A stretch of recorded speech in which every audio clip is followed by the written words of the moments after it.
Hi. The general relativity theory does help us get a better understanding of the world around us, and I am curious about a theory that would incorporate it with all the findings in quantum physics, because from what I could gather, they don't completely still align with each other, so there is a sort of a gap. But when it comes to some daily things, the inventor of the quick release mechanism, Tullio Campagnolo, and whoever invented this gadget, a small grease gun, they definitely deserve a place in the Hall of Fame, if not a Nobel Prize. This thing makes my life a lot easier. It's a small grease gun and it's brilliant, and today I will show how it operates and how you can fill it up with grease, because it's not very intuitive, especially if you're not using very soft greases. So first let's show the model. It's called, the company that makes it is called Hazet, and the model is 2162M. Here it is. I hope camera shows it. I didn't get anyone to hold camera for me today. So what I love about this tool is that it allows me to precisely put just the right amount of grease where I need to put it. Here, let me show it on camera, if I manage to. That's how it works.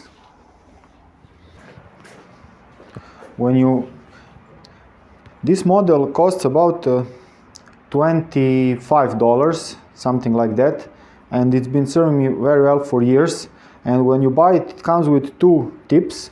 One is with a smaller opening for softer greases, and the other is with a less small opening for the greases that are a bit harder, such that the ones that I use with bicycles mostly. So it's you will see the texture of the NLGI2 hardness grease, which is what I'm using generally, and I have a separate article that explains this in great detail about the bicycle greases and everything. But for that I use the wider tip. I will show you what the smaller and the wider tip look like. These are the differences. These are the two tips. I hope camera can zoom this in and show it.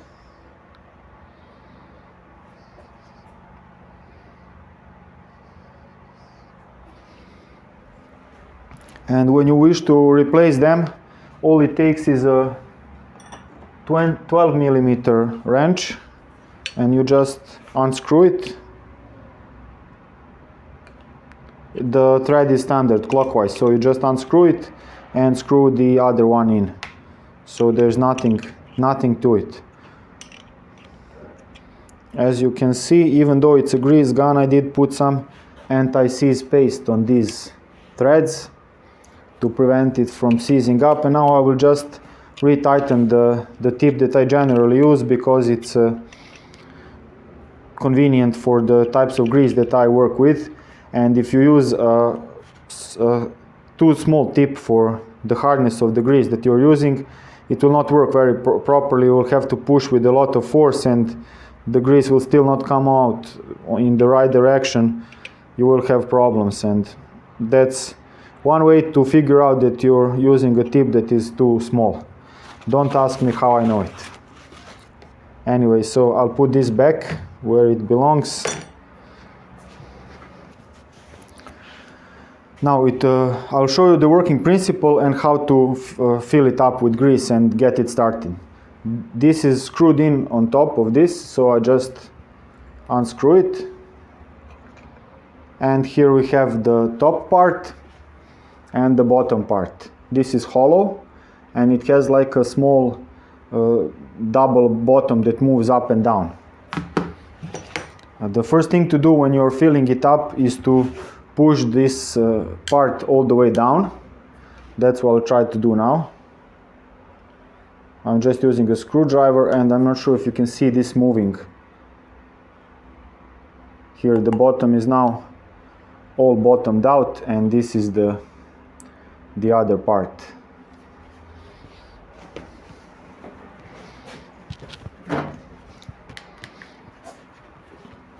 Try to get some light on it and hopefully catch it on camera.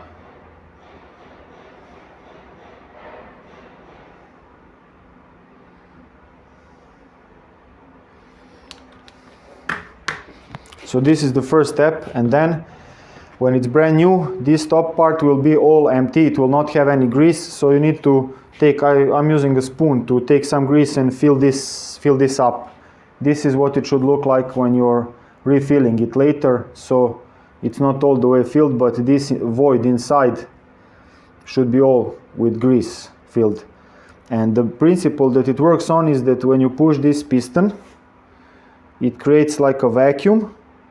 It pushes the grease out of one end, and then as you release it, the vacuum it creates will drag in more grease.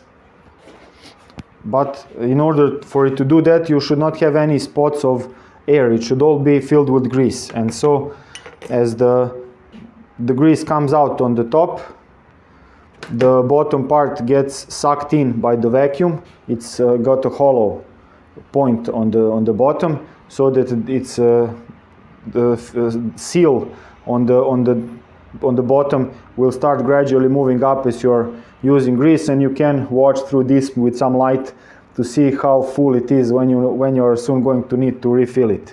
This one was practically empty. And the way to fill it up, if you're using soft grease, it's very easy. You just fill it up, you close this lid and press from the bottom with a screwdriver or something gently, and it's all done. I will show that procedure, but even with the harder grease, that part is the same, but it needs some more steps in between. That is what I will show here. Now I have some decent quality grease, locally made, really good. The first thing to do when you're filling it up is to push this part all the way down. That's what I'll try to do now. I'm just using a screwdriver, and I'm not sure if you can see this moving. Here the bottom is now all bottomed out, and this is the other part. And not expensive. And now I will fill this up. It's relatively simple. Maybe I should have constructed some tool to make it easier to fill it up, but this thing lasts a long time, even in a bicycle shop. It takes some time before I need to refill it. It's not like every day, not even every week. So I'm happy with this. So I'm putting all the grease in and making sure to get it all down. It's relatively hard grease, so it stays. You need to convince it to move down.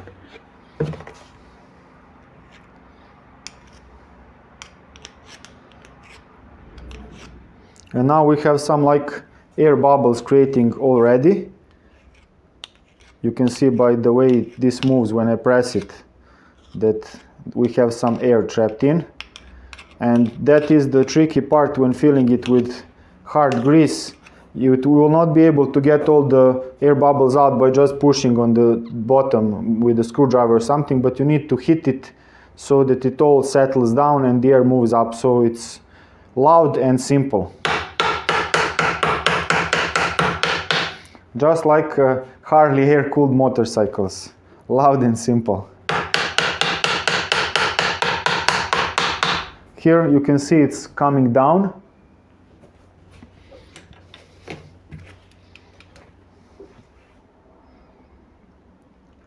I'm not sure if it's visible on camera, trying to catch an angle.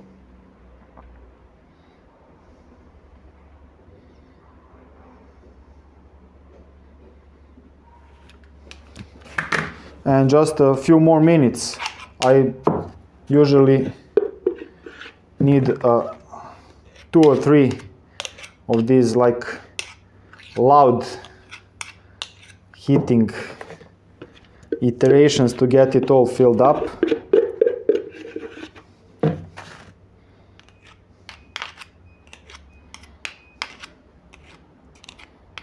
Here. Again, we're having problems, and now I will hit it again. See, it's still not moving. And now it's starting. Okay, you can even see an air bubble here, hopefully.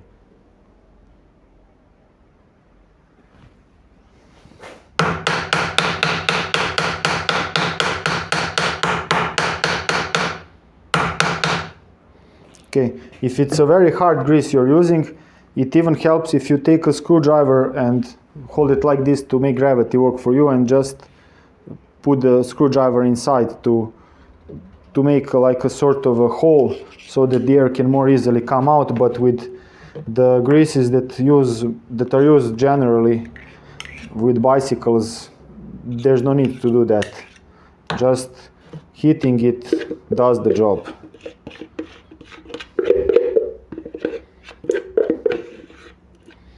And of course, I didn't need to fill this up. If it were new, I would have had to add some grease here and press it all the way in to make it look a bit like this. If you put a bit of extra grease, especially first time you're filling it up, it's okay. You will put all the extra back into the tub and be able to use it later.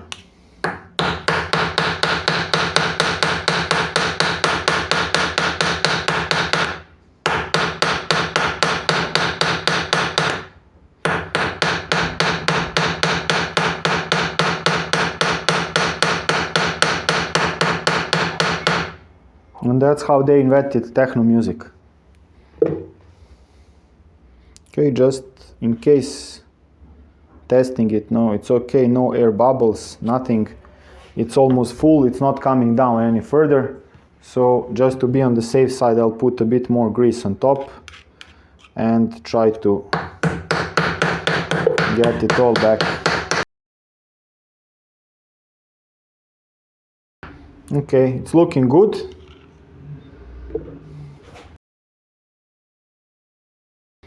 This that I have here on top is extra, and it will all be squashed out, but I prefer to do it that way than to have any air bubbles inside. So I will now screw this in.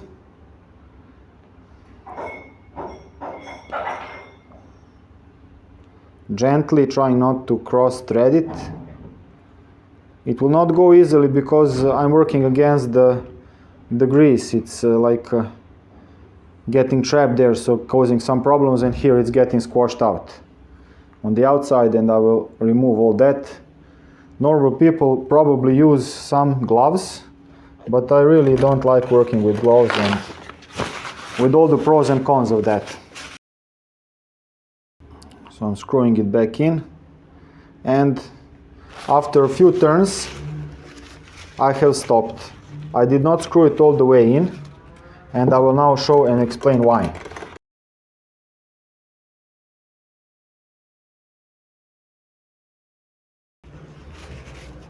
Alright.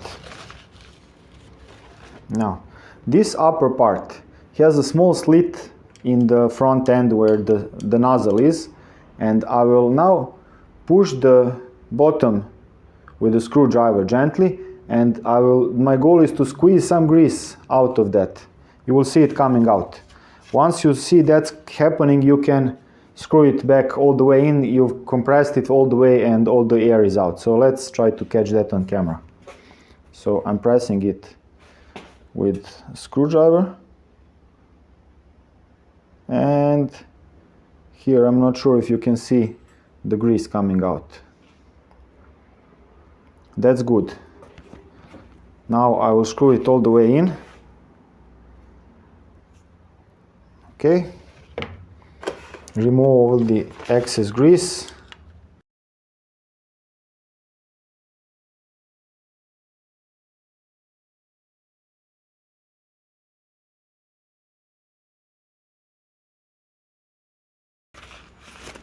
This model I have is a bit bent on the bottom, and that is my fault. I'm not sure if you can see it.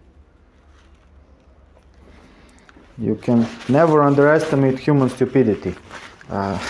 When I was trying to fill it up with a relatively hard grease, I didn't know that I need to first make sure that all the bubbles are out and that it's all seated, so I tried to use just a brute force of a screwdriver and push it out, make sure it's coming out. I saw that it has a slit and figured how it should work, but it took a lot of force, so the metal is not really that strong, that hard, so I managed to bend it a bit, and it's probably also caused a bit of a minimal damage to the seal on the bottom. So I do have, when I'm filling it up later, it's not a problem, but when I'm filling it up, I do have some grease coming out at the bottom, and now it's sorted out and it works okay until the next filling up. So that's why I think it was a good idea to make a video like this. And here I'll show how it works now. Let's waste some grease. This is how you test it. It should put the grease out without any bubbles or anything. And this is good. And it's got like hundreds, thousands of these before you make it all empty and needs to be refilled again.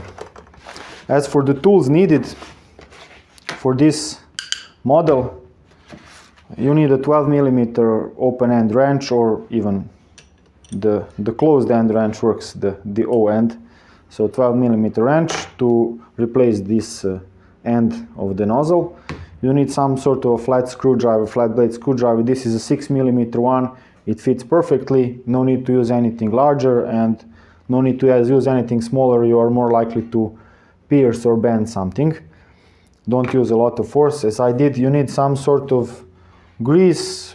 I like buying in these tubs. They are really cheap and last a long time and convenient to store. This one is now empty. Finally, lasts a long time. And some sort of a way to fill it in, I use spoon. There probably are some syringes or packages to just put it in, but I use a spoon and it's worked fine for me. And you also need some sort of towels or wipes to get it all clean. Nitrile gloves that are not dissolved by grease. If you want to prevent your hands from getting greasy, that will help. I don't really like working with gloves, and for better or worse, I would not recommend that practice to anyone. It's better to avoid all these things coming in contact with your skin. They get soaked into your body and bloodstream and whatever, and it's not something that I think is mostly harmless for human body, but still I love fixing stuff, and I really couldn't get myself to work with gloves. Tried several times, got different types, different models, and forced myself to use them for a few days and maybe get used to them, but nobody is perfect, not even me. So I hope I've explained and shown everything in this video, and this is a great thing. Once you get it, I'm not selling this, but once you get it, you think like, how could I have worked without one? That's how good it is. And I got this one years ago by a recommendation from how do you call that? Is fan? I'm not sure if that is a good term, but a person who watches my website and channel, and they recommended, hey, have you tried this one? It's available in Serbia. Here's the link, and I want to thank the good person for recommending it. And I'm not mentioning name because I didn't ask if that's okay. I don't want to, so I won't do that, but thank you a lot, and they know who they are. And it's been a really good advice and help, and ever since I got this, never regretted it and been using it for everything I need to put any grease on. And I'm seriously considering getting another one for the mounting pastes, even though I usually use a brush and this way to put some mounting paste, but maybe it would not be too inconvenient to have another option. That's how good this is. And with mounting pastes that are softer, like the white one I'm using, I would probably need to use that smaller muzzle. And with the copper grease or copper-based anti-seize paste or mounting paste, well, this wider nozzle would probably work better. If I get a ton of money from sponsors, I'll probably buy several more of these it's one of my favorite tools, and it really makes things a lot easier. That's about it. Thank you very much for watching. I'll see you in the next video, and cheers.